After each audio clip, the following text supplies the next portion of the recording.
ingin mapan, semua orang anak buah. Hal-hal seperti ini itu harus kita jaga, jangan sampai terjadi. Makanya di semua kitab, pertama mendahulukan bab niat. Niat itu ya faman kana hijratuhu ilallah wa rasulih fa hijratuhu ilallah wa rasulih. Orang baik itu orang yang orientasinya itu menuju Allah Subhanahu wa taala. Lalu yang kurang baik adalah orang yang orientasinya itu ya harta, perempuan, pokoknya inginnya itu hal-hal yang kepentingan dirinya sendiri.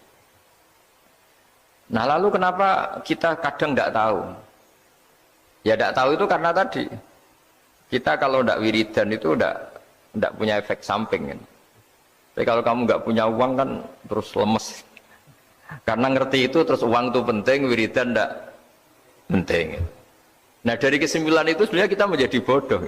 Karena menjadi bodoh ketika Anda meninggal ternyata uang ini nggak penting, wiridan ini penting. Tapi tahu kita terlambat setelah kita meninggal. Nah di sini saya ingin mengingatkan apapun kondisi kita yang jelas itu ingat selalu kepada Allah Subhanahu wa taala. Caranya ingat gimana? Kata Nabi, kamu bayangkan musibah yang lebih ekstrim, kamu akan tahu yang kamu alami itu ahwanu wa aisar, yang kamu alami itu ringan sekali. Ringan seringan-ringannya. Saya beri contoh ya, kalau Anda belajar, kalau dalam bahasa pondok itu falak, mungkin kalau bahasa umum itu apalah, ilmu apa. Misalnya orang ahli meteor, ahli apalah, ahli perbintangan. Ketakutannya pasti benda langit ini jatuh, kemudian menimpa bumi. Nanti kalau Anda ahli geologi itu takutnya bumi ini likuifaksi karena sumber daya alamnya sudah begitu dikeruk, dimanfaatkan. Nanti yang ahli teroris atau yang ahli ekstremis itu takutnya itu ada teroris. Yang ahli sosiologi takutnya Indonesia itu chaos. Kalau chaos ya saling bunuh, saling apa. Jadi semuanya ini ketakutan ini semuanya mengarah terhadap kematian. Kecelakaan lalu lintas ya menjadikan orang mati, likuifaksi kayak kemarin di Sulawesi ya iya, gunung meletus, gempa, tsunami. Nah ketakutan yang menjadikan kematian sebenarnya banyak. Kalau baru tsunami aja ya orang takutnya ke tsunami, nanti kalau ada kematian gempa ya takutnya gempa, kalau temanya COVID ya takutnya COVID. Terus kalau ada tetangga mati karena ngelindur ya baru gue nak turu hati-hati nggak nak mati ngelindur. Jadi, nah masalahnya kan kita tidak tahu, nggak tahunya itu. Ya tadi takutnya COVID ternyata catatannya itu mati kecelakaan. Takutnya kecelakaan ternyata matinya itu ngelindur. Kan kita tidak pernah tahu. Dari tidak pernah tahu itu kemudian agama datang dengan anjuran sudahlah kamu tawakal bahwa semua urusan kamu di tangan Allah Subhanahu wa taala. Inna sholati wa nusuki wa mahyaya wa mamati lillahi rabbil alamin la syarikalah. Yes, ibadah kita, sholat kita, hidup kita, mati kita semua di tangan Allah Subhanahu wa taala. Sehingga dengan berpikir begini ini melihat COVID itu ya kayak melihat potensi kematian yang lain, kayak karena gempa, likuifaksi, kecelakaan, karena ngelindur, karena macam-macam. Kenapa saya membuat atau menyarankan ya supaya orang berpikir demikian, supaya bersyukur bahwa kita ini dihimpit, disekelilingi penyebab kematian tadi. Kalau kita ahli meteorologi mungkin takutnya itu asteroid jatuh, terus kemudian meteor jatuh yang nggak habis digesek oleh sistem alam, terus macam-macam. Yang ahli gempa juga takutnya gempa, yang ahli tsunami takutnya tsunami, yang ahli sosial takutnya Indonesia chaos, kemudian saling apa? Bunuh, saling apa, dan sebagainya, dan sebagainya. Nah dengan keadaan seperti ini, kita ini baik sekali. Bukan sekedar baik, baik sekali. Kita tidak mengalami chaos sosial, kita tidak mengalami likuifaksi, kita tidak mengalami benturan benda langit di bumi kita. Karena itu sekali terjadi, bukan 1-2 lagi, tapi habis seluruh Indonesia, mungkin seluruh dunia. Nah di sini cara Allah membuat kita selalu bersyukur bahwa hal-hal itu tidak terjadi. Jadi ada sebuah ayat yang Allah selalu mengingatkan, Aamintum man fis sama ayakhsifa bikumul ardo fa idza hiya tamur. Kamu boleh sekali-kali berpikir, bumi ini justru potensinya itu likuifaksi, potensinya itu hancur karena di bawah itu ada magma, ada apa minyak, ada macam-macam. Ini kan di bawah ini kan ngerongkong cara Jawa itu karena diambilin terus. Piro-piro diambil ya ini ya ono masih bisa dipakai. Belum sistem bumi sendiri, wa fil ardi qita'um mutajawirat, bumi sendiri itu berupa lempengan-lempengan. Setiap saat itu potensinya geser, sekali geser ya jadi gempa. Terus belum benda langit yang potensinya juga jatuh, sekali jatuh ya habis kita. Jadi yang kita ini dikepung sekian potensi yang bisa menghancurkan kita. Tapi nyatanya, mulai Nabi Adam sampai sekarang tuh ada kehidupan, ada khayal. Sing Joko yang kepengen payu rabi, mungkin sing wis payu rabi ya mbah kepengen mbah roh. Macam-macam lah. Tapi yang jelas itu wong dikepung kematian kok ya khayalnya masih tinggi gitu. Lah enggak pernah ngayal ya orang yang utang ditagih itu, gak kober ngayal. Soalnya wedine tanggal kredit itu. Tapi ini saya cerita supaya orang Indonesia itu ngerti lah bahwa yang ngepung kita itu tidak hanya Covid.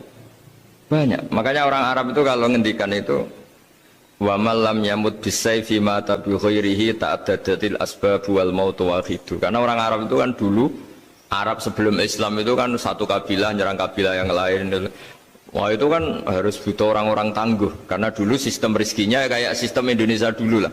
Kerajaan ini nyerang ini supaya satu kerajaan punya eksistensi harus mengalahkan kerajaan yang lain. Bahkan cerita-cerita itu sama lah di Indonesia di mana-mana. Nah itu pemuda-pemuda yang gagah berani itu karena punya pegangan tadi. Wa man lam yamut bisayfi toh mata biwirihi. Kalau kamu tidak mati di medan perang ya tetap aja mati juga.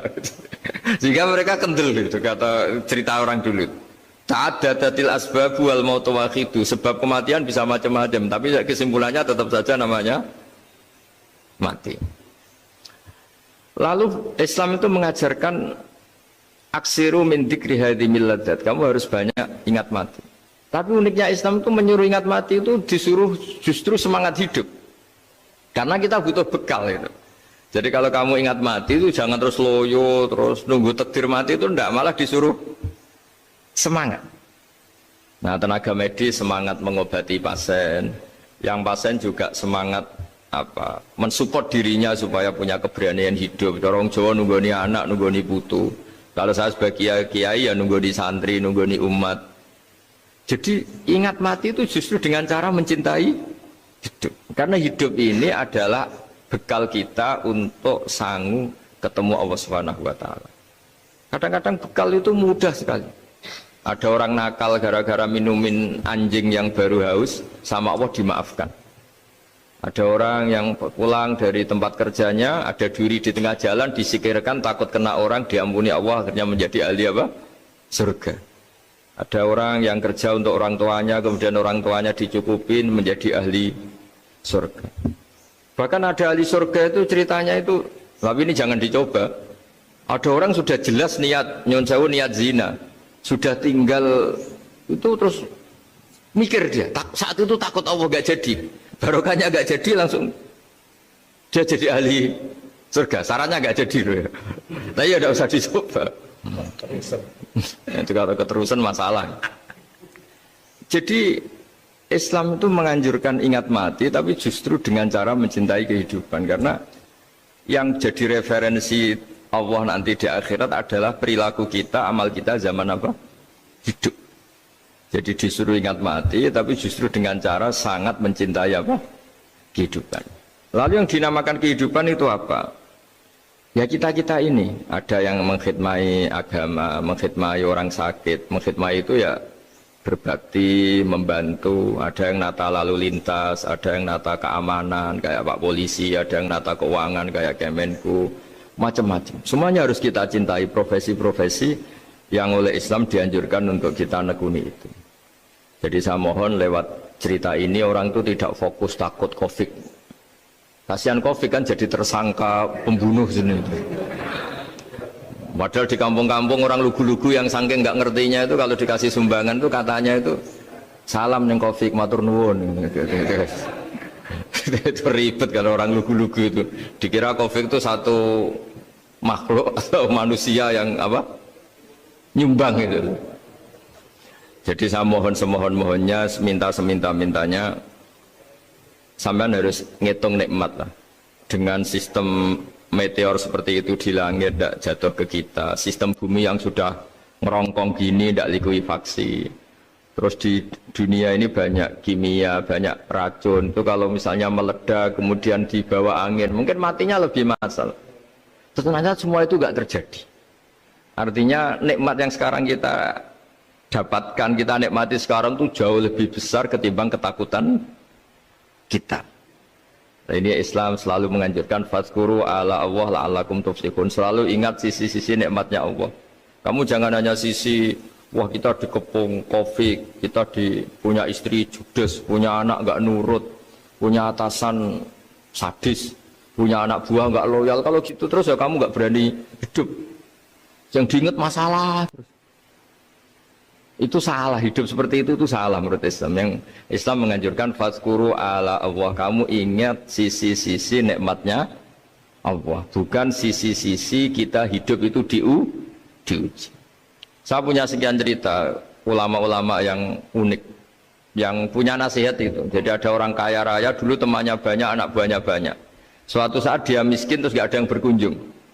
Jadi dia ngeluh, curhat ke ulama itu. Ketika saya kaya yang berkunjung banyak, ketika saya miskin kok nggak ada yang berkunjung, kurang ajar betul teman-teman saya. Terus kata kiai itu lucu kalau yang ada nih, ya bagus gitu dong ketika anda miskin tidak ada yang berkunjung. Loh kok bisa?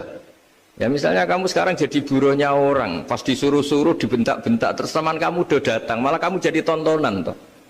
Mendingan nggak ada datang, jadi kamu ketika buruh orang nggak malu karena teman-teman kamu sudah tidak datang.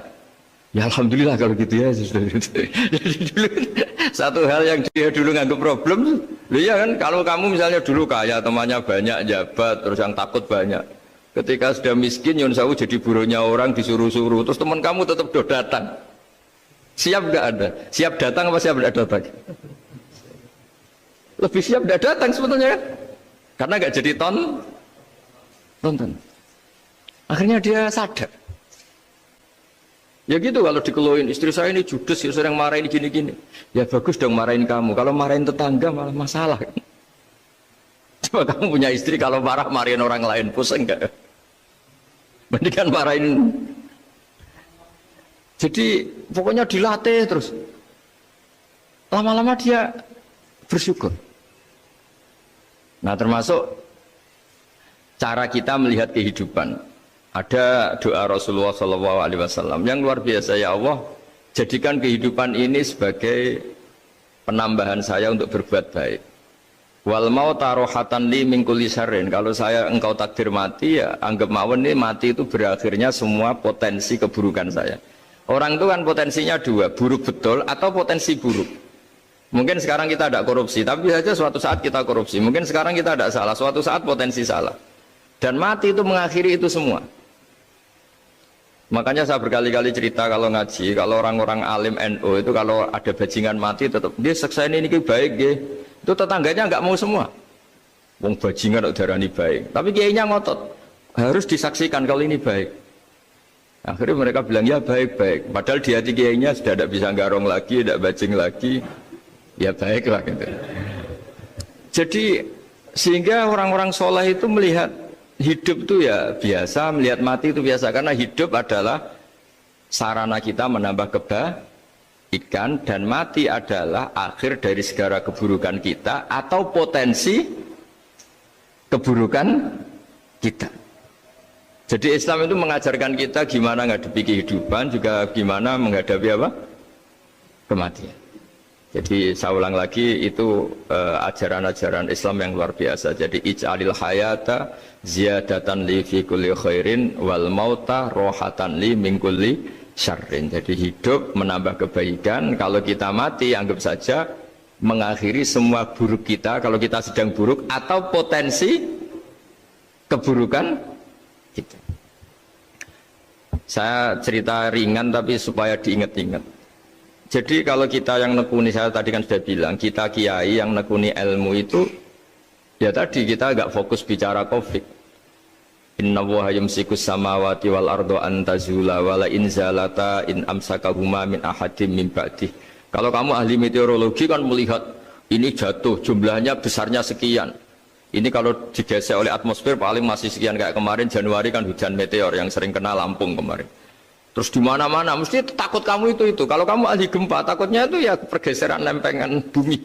Kalau kamu ahli tsunami ya takutnya Tsunami. Kalau ahli sosiologi ya takutnya chaos sosial ya, sama kamu medis ya takutnya penyakit yang menular, penyakit seperti ini. Nah, oke, kita sekarang fokus menghadapi COVID dan kita selalu berharap supaya Indonesia terbebas dari apa? COVID dan musibah-musibah yang lain. Ya tadi, apa gunanya terbebas dari COVID tapi chaos sosial? Kayak apa terus kita? Sehingga Islam selalu mengajarkan harus disyukuri lah bahwa kita sekarang alhamdulillah kita hidup harmonis. Kita kata Mbah Mun Bhinneka Tunggal Ika itu dimentikakno terus. Terus yang terakhir masalah air. Air itu sumber kehidupan. Di antara Allah mengingatkan kita adalah qul ara'aitum in asbaha ma'ukum ghoron famay ya'tikum bima imma'in. Bumi ini kan bawahnya ada magma, terus ada air. Normalnya air itu enggak ada. Secara teori itu normalnya air itu enggak ada karena bumi itu kan kalau ada air kan meresap. Sudah meresap, bawahnya itu ada minyak, ada magma, harusnya air itu tersedot habis. Tapi orang saking angkuhnya, saking cueknya, ngira air itu malah potensinya itu abadi. Sebetulnya kalau menurut teori alam, air itu gampang hilang kan, diletakkan di bumi ya bumi itu meresap. Nanti bawahnya itu ada minyak, ada sebagian ada magma, ada macam-macam lah. Jadi potensi air itu harusnya nggak ada malah kalau melihat sistem itu. Tapi karena Allah saking rahmannya, air ini dijaga sedemikian rupa tetap ada. Kalau melihat sistemnya kan normalnya malah gak ada. Makanya Allah selalu mengingatkan, in asbahama ukum ghoron. Suatu saat air yang kamu pakai, yang jadi sumber kehidupan itu bisa saja tahu-tahu hilang. Mungkin tersedot oleh panas bumi atau corong Jawa niku nyeresep entek atau gimana lah cara Allah menghilangkan. Famay ya'tikum bima imma'in. Lalu siapa yang bisa mendatangkan air itu lagi? Ini kata para hafid, ini yang kata guru-guru ya, termasuk yang dikatakan Pak Mukhtar ini, nanti orang harus ngondikan menjawab Allahu Rabbul Alamin. Hanya Allah sendiri yang bisa mengatur air ini selalu ada. Ya, coba kalau kamu pikirkan air kamu sokkan di bumi kan mesti langsung hilang, meresap ke bumi. Bumi ada bawahnya lagi, ada bawahnya lagi. Dan mungkin bukan yang paling bawah, mungkin magma, harusnya itu nggak ada. Tapi Allah saking sayangnya mengatur sistem, air itu ada dan tersedia. Tapi ketika orang terlalu cuek dan angkuh sampai lupa syukur tersedianya apa? Air itu Allah mengingatkan, disuruh bayangkan, kul ara'aitum, coba bayangkan kalau in asbaha ma'ukum ghoron. Tadi kan ada khataman ya, saya ikut terima kasih. Bayangkan kalau air suatu saat itu ghoron menjadi hilang. Famay ya'tikum bima imma'in. Jadi saya tidak bisa spesifik memberi nasihat tentang COVID karena ya tadi yang bisa membunuh kita ini banyak. Ya tsunami ya bisa bunuh, gempa bisa bunuh, likuifaksi bisa bunuh, jatuhnya benda lain kita bisa bunuh. Takut tanggal utang kaget ya bisa bunuh. Macam-macam. Semacam-macam lah ngelindur ya. Kemarin mudik aja yang sebelum tertata rapi aja mudik aja berapa kemarin kalau ada apa mudik Lebaran yang tahun berapa 3 tahun yang lalu apa 4 tahun yang lalu dulu. Jadi saya mohon ketakutan kita adalah yang hakikat adalah takut jadi hamba yang tidak baik. Itu yang harus jadi ketakutan sejati. Takut kita di mata Allah tidak jadi hamba yang baik sehingga kita jauh dari Allah Subhanahu wa ta'ala. Karena cita-cita terbesar kita dan cita-cita terbaik kita adalah jadi hamba yang diridhoi Allah Subhanahu wa ta'ala. Sebaliknya ketakutan kita sejati adalah takut su'ul khotimah, takut jadi hamba yang tidak baik. Kita inginnya adalah assalamu alaina wa ala ibadillahis sholihin. Yang berhak mendapat keselamatan dunia akhirat adalah orang-orang atau hamba-hamba yang soleh. Ya tadi untuk menjadi soleh itu gampang di Islam itu. Tenaga medis nolong pasien ya ibadah, pasien husnudzon sama dokter ya ibadah, mengelola hidup, ingin hidup ya ibadah, anak ngurus istri ngurus, pokoknya anak yang ngurus keluarganya juga ibadah. Semuanya itu di Islam itu asal tidak maksiat itu dianggap apa? Ibadah. Dan untuk orang menjadi kekasihnya Allah kayak tadi, ada orang yang karena ngerawat hewan dijadikan walinya Allah, menghilangkan apa duri atau pengganggu di jalan jadi kekasih Allah. Itu cerita-cerita itu semuanya ringan. Bahkan tadi ada yang cerita sekedar ingin maksiat dan tidak jadi. Dalam Islam itu kan gitu, orang yang merencanakan maksiat kemudian tidak jadi, itu ditulis pahala. Jadi gampang sekali untuk menjadi orang soleh dalam apa? Islam. Kalau tidak bisa itu semua, kata Nabi, takufus syarroka anin nas fa inna sodaqatun minka ala nafsik. Kalau tidak bisa berbuat baik sama orang lain, yang penting tidak mengganggu orang lain. Terus kan enak turu ning omah ngelamun, bengak-bengok dhewe aja banter-banter tapi. Nak bengok-bengok banter-banter kan ganggu tangga. Itu asal tidak ganggu orang lain, takufus syarroka anin nas. Kamu jangan sampai efek buruk kamu berakibat pada orang lain. Itu juga fa inna shadaqatun minka ala nafsik, itu ya bagian dari sedekah kamu. Taruh saja misalnya kalau secara ilmu medis, misalnya kita ini kok dinyatakan positif COVID, secara ilmu medis nggak boleh ketemu orang lain, terus kamu diisolasi. Kamu niatin ketika diisolasi itu tidak menularkan bahaya kepada orang lain, itu juga ibadah. Jadi ibadah itu gampang sekali, mudah sekali. Karena agama ini yuridu wa bikumul yusra wala yuridu bikumul usra. Agama ini mudah, bukan sulit. Ya, mohon maaf tadi saya nggak bisa datang yang jam 11 karena saya tadi malam hormat di Jogja, acara 7 harinya Kiai Jatabek, tadi pagi baru datang. Tapi saya mohon pokoknya yang seneng ya, hidup itu yang seneng, diberi kesempatan hidup sampai sekarang itu yang seneng. Jangan karena teman kamu meninggal terus akan-akan ini teman saya meninggal, paling saya besok. Kok kamu tahu? Nyatanya besok hidup lagi, besoknya ya hidup lagi, sampai sekarang ya masih hidup. Sudahlah, mensyukuri yang ada. Jadi sudah saya mohon, syukur itu penting. La in syakartum lazidanakum. Justru dengan kita syukur itu insya Allah segalanya akan tambah baik, tambah apa? Baik. Nggih, matur nuwun ngapunten ingkang kathah. Assalamualaikum warahmatullahi wabarakatuh.